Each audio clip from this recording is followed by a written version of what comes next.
بالله من الشيطان الرجيم بسم الله الرحمن الرحيم وإذ قالت أمة منهم لم تعظون قوما الله مهلكهم أو معذبهم عذابا شديدا قالوا معذرة إلى ربكم ولعلهم يتقون وقال عز وجل كما ورد في آخر سورة الأنبياء وَإِنْ أَدْرِي أَقَرِيبٌ أَمْ بَعِيدٌ مَا تُوعَدُونَ إلى قوله تعالى وَإِنْ أَدْرِي لَعَلَّهُ فِتْنَةٌ لَكُمْ وَمَتَاعٌ إِلَى حِينٍ صدق الله العظيم. وعن سلمان الفارسی رضی اللہ عنہ توعدون إلى قوله تعالى وَإِنْ أَدْرِي لَعَلَّهُ فِتْنَةٌ لَكُمْ وَمَتَاعٌ إِلَى حِينٍ صدق الله العظيم. وعن سلمان الفارسی رضی اللہ تعالی عنہ قال قال رسول اللہ صلی اللہ علیہ وسلم لا يرد القضاء الا الدعاء ولا يزيد في العمر الا البر رواه الامام الترمذی رحمہ اللہ. رب اشرح لي صدری ويسر لي امری واحلل عقدۃ من لسانی يفقهوا قولی. اللهم ربنا الهمنا رشدنا واعذنا من شرور انفسنا. اللهم ارنا الحق حقا وارزقنا اتباعه وارنا الباطل باطلا وارزقنا اجتنابه. آمین یا رب العالمین. حضرات، اگر انسان اس بات پر غور کرے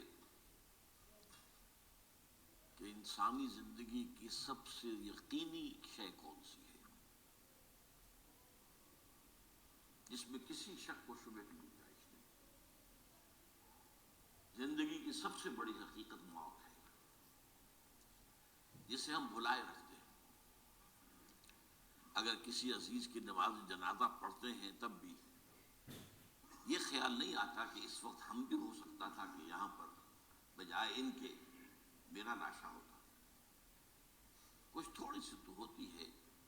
قبر میں جب اتارتے ہیں کسی عزیز کو تو کچھ نہ کچھ احساسات کے اندر کچھ حرکت ہوتی ہے، لیکن بس واپس آنے کے بعد پھر آدمی بھول جاتا ہے موت.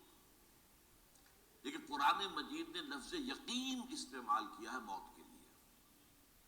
سورہ حجر کی آخری آیت ہے، حضور سے خطاب کر کے فرمایا وَاعْبُدْ رَبَّكَ حَتَّى يَأْتِيَكَ الْيَقِينُ. اے نبی، آپ تو اپنے رب کی بندگی میں لگے رہیے، اس کی اطاعت میں، اس کی فرمانبرداری میں، یہاں تک کہ موت آ جائے. انسانی کی تو سب سے یقینی شے، اسی طرح اس کائنات کی سب سے یقینی شے قیامت ہے. کچھ عرصے پہلے تک جب سائنس آئی تھی، خاص طور پر نیوٹن کا دور تھا، آپ کو یاد ہوگا بہت سو کو جو اصول تھے، میٹر از انڈسٹرکٹیبل، میٹر ڈسٹرائے نہیں ہو سکتا. عام گمان یہ تھا کہ کائنات ہمیشہ سے ہے، ہمیشہ رہے گی. یہ اس دور کا یہ تھا جو ذہنوں میں تصور تھا، جس کو نیوٹونین ایرا آف فزکس کہا جاتا ہے، فزکس کا نیوٹن کا دور. اور ویسے وہ بابا آدم ہے، ماڈرن فزکس کا باپ جو ہے وہ اس میں کوئی شک نہیں، نیوٹن ہے. ڈاکٹر مائیکل ہارٹ کی کتاب کا کئی دفعہ تذکرہ میں نے کیا آپ سے. تاریخ انسانی کے 100 اشخاص چن لیے جنہوں نے تاریخ کے دھارے کو رخ موڑا، اور ان 100 میں پھر گریڈیشن قائم کی. A selection and gradation of the 100 most influential personalities of human history. Number 1 پر حضور کو لایا، نمبر 2 پر نیوٹن کو لایا. یہ ساری جو آپ دیکھ رہے ہیں سائنس کی ترقیاں اور اس کے اکتشافات، انکشافات، ایجادات، یہ سب جو ہے اس کا بابا آدم نیوٹن. لیکن نیوٹونین فزکس کے اندر بہت سی خامیاں تھیں جو بعد میں واضح ہوئی ہیں، اور آج کا دور آئنسٹائن ایرا کہلاتا ہے. یہ تو اس وقت یہ تھا کہ میٹر انڈسٹرکٹیبل ہے. اب کہتے ہیں نہیں، میٹر تو ڈسٹرائے ہو سکتا ہے، which can change into energy at any time. اور آج تصور یہ ہے کہ اس کائنات کا آغاز بھی ایک خاص وقت پر تھا، بگ بینگ، جس کا ذکر کئی دفعہ میں کر چکا ہوں، اور ایک وقت میں یہ کائنات پھر ختم ہو جائے گی. اور عجیب نقشہ سائنس آج وہی پیش کر رہی ہے جو قرآن مجید کی آیت میں ہے کہ اس دن ہم لپیٹ دیں گے آسمانوں کو. یوم نطوی السماء کطی السجل للکتب کما بدانا نعیدھا. یہ جس طریقے سے کہ پھل جڑی ہوتی ہے وہ اس طریقے سے پھیلتی ہے، پھل جڑی، تو اس طریقے سے یونیورس پھیلی ہے، اس کی گیلیکسیز جو ہے پھیلی ہیں، اور پھر یہ یونیورس ایک ایکشن اسی طریقے سے ہوگا، یہ لپیٹ لیا جائے گا جیسے کہ پچھلے زمانے میں کتابوں کے تومار ہوتے تھے۔ کتابیں اس طرح کی نہیں ہوتی تھی مجلد جو آپ دیکھتے ہیں، بلکہ یہ کہ ایک کاغذ ہو گیا پورا لکھ لیا، اب یہاں پر کچھ گوند لگایا، دوسرا کاغذ لگا دیا، اس کو طے کر لیا، اب اس کے بعد تیسرا کاغذ یہاں لگا دیا، یہ طے کرتے چلے آ رہے ہیں۔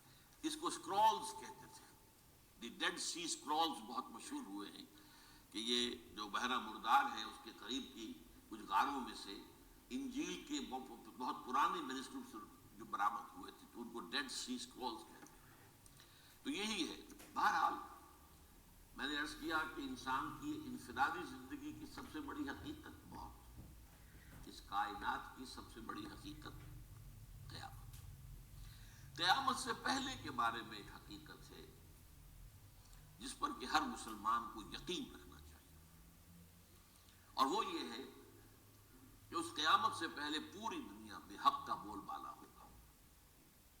اچھا، یہ وہ بات ہے جو دنیا کے اکثر مذاہب میں ہے، اکثر مذاہب، اور خاص طور پر جو تین یہ مذاہب ہیں جنہیں ابراہیمی مذاہب کہا جاتا ہے، یہودیت، عیسائیت اور اسلام، تو صراحت کے ساتھ ہے۔ یہود کے ہاں بھی عقیدہ موجود ہے، عیسائیوں کے ہاں بھی ہے، مسلمانوں کے ہاں بھی ہے، کہ اس سے پہلے، اس کائنات کے ختم ہونے سے پہلے، اس زمین کی قیامت آنے سے پہلے اس پر اللہ کا دین غالب ہوگا، کنگڈم آف ہیون اور ارتھ۔ اور یہی بات حضرت مسیح نے کہی تھی اپنے اس وقت کے جن یہودیوں سے مخاطب تھے، ریپینٹ، توبہ کر لو، for the kingdom of heaven is at hand. اب جو وہ ہے آسمانی بادشاہت آیا چاہتی ہے، وہ آسمانی بادشاہت تھی حضور کا ظہور صلی اللہ علیہ وسلم، جس سے کہ وہ آسمانی بادشاہت قائم ہوئی اور پھر پھیلی کتنے بڑے علاقے میں۔ لیکن بہرحال پوری دنیا میں نہیں، اسباب کیا تھے وہ اس وقت میرا موجود نہیں ہے، لیکن پھیلنا ہے اس کو۔ اس سے قبل کیا ہونا ہے، یہ جو تیسری بات میں نے کہی ہے، اس پر آپ قرآن مجید کا سورہ کبریٰ دلالت کرتا ہے اس پر کہ حضور کو بھیجا گیا غلبہ دین کے لیے، اور بھیجا گیا پوری نوع انسانی کے لیے، تو جب تک پوری نوع انسانی پر دین غالب نہ ہو، حضور کا مقصد بعثت ابھی مکمل نہیں ہے۔ اسی کو اقبال نے کہا تھا، وقت فرصت ہے کہاں، کام ابھی باقی ہے، نور توحید کا اتمام ابھی باقی ہے۔ یہ چمن معمور ہوگا نغمہ توحید سے، ایک وقت آئے گا کہ پورا یہ قرآن جو ہے نغمہ توحید کے ساتھ اس کا جو ہے گونج جائے گا، لیکن یہ ابھی تو نہیں ہے۔ اس سے پہلے کا معاملہ ایک ہے کہ جس کی خبریں دی گئی ہیں، اور وہ ہے کہ قیامت میں اس نظام دین حق کے غالب ہونے سے پہلے جنگوں کا ایک سلسلہ ہے جس کی خبریں دی گئی۔ یہ یہود کے ہاں بھی ہیں خبریں موجود، عیسائیوں کے ہاں بھی ہیں، جو بائبل کا آخری باب ہے، ریولیشنز آف سینٹ جان، وہ کاشفات یوحنا ترجمہ کیا جاتا ہے، اور حضور کی احادیث میں بھی موجود ہے۔ ملاحم، باب الملاحم، یہ بہت سی کتابوں کے اندر باقاعدہ ابواب ہے، ایک باب، باب الملاحم، جنگوں کا باب۔ ان میں سے ایک جنگ وہ ہے جسے کہا ہے اس یوحنا کی مکاشفات میں آرمگدان، اور غالباً اسی کو حضور نے قرار دیا ہے الملحمۃ العظمیٰ، عظیم ترین جنگ، الملحمۃ الکبریٰ۔ تو یہ بھی یقینی چیزیں ہیں کہ جو ہونے والی ہے۔ یہ ملاحم کیوں ہو گیا؟ آپ اس میں اچھی طرح سمجھ لیجیے کہ اس میں ایک تو ہے عذاب اکبر جو آئے گا یہودیوں پر، ایک ہے عذاب اصغر جو آئے گا مسلمانوں پر۔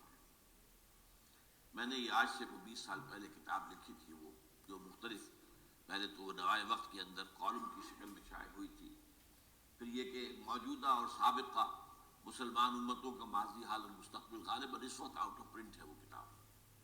بہرحال جن کو بھی دلچسپی ہو وہ اسے کہیں سے حاصل کر لیں، لائبریری سے، مکتبے سے مل جائے گی، پڑھے اس کو۔ یہ 20-22 سال پہلے کی بات ہے، وہ آج کی بات نہیں۔ تو اس میں ان تمام چیزوں کا میں نے تذکرہ کیا ہے، اس لیے کہ عذاب اکبر اس کو کہتے ہیں کہ کسی قوم کا نام و نشان مٹا دیا جائے۔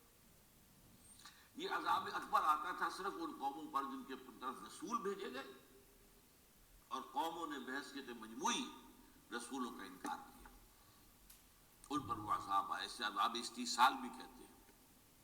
فقطع دابر القوم الذین ظلموا، ان کی جڑ کاٹ دی گئی۔ ایک جڑ کاٹنا ہوتا ہے، درخت کو کاٹنا ہوتا ہے، درخت کو کٹے گا تو پھر دوبارہ جڑ میں سے شاید وہ نکل آئے، لیکن نہیں، جڑ سے اکھیڑنا۔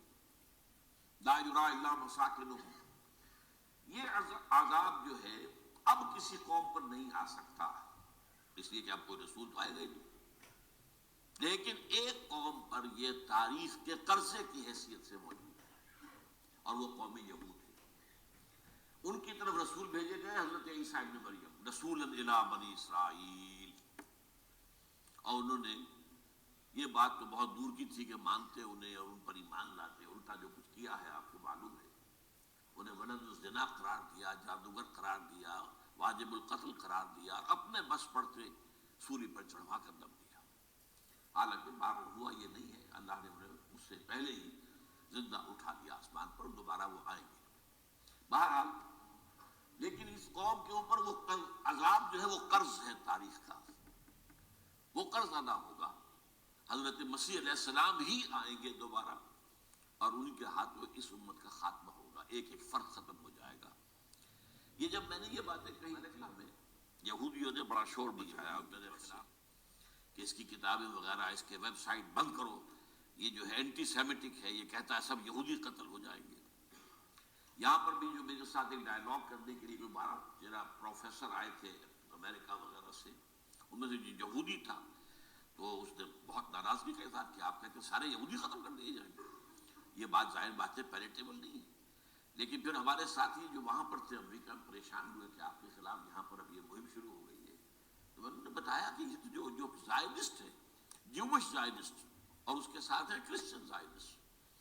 کرسچن زائنسٹ کا رسالہ نکلتا ہے ٹرمپٹ، دی فلاڈلفیا ٹرمپٹ، اس کے مدیر نے خود لکھا ہے کہ 80% یہودی قتل ہو جائیں گے۔ اس کو میں نے یوں سمجھا ہے کہ 20% وہ ہوں گے کہ جو حضرت مسیح کی آمد ثانی پر ایمان لے آئیں گے، وہ بچ جائیں گے، لیکن باقی جو اڑے رہیں گے اس کے بعد بھی تو وہ ختم کیے جائیں گے۔ تو یہ عذاب الاکبر جو ہے تاریخ کا ایک قرض ہے کہ جو ادا ہوگا، ورنہ کسی اور قوم پر یہ عذاب اکبر اب نہیں آ سکتا۔ لیکن دوسرے درجے میں یہ عذاب ہوگا امت مسلمہ پر۔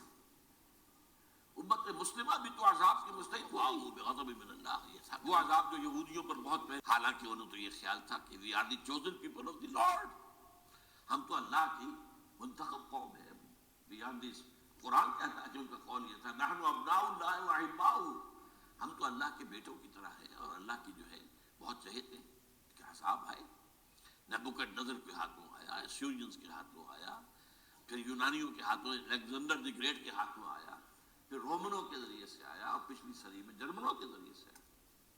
تو عذاب آئے، یہ عذاب، لیکن قوم ختم نہیں ہوئی، وہ عذاب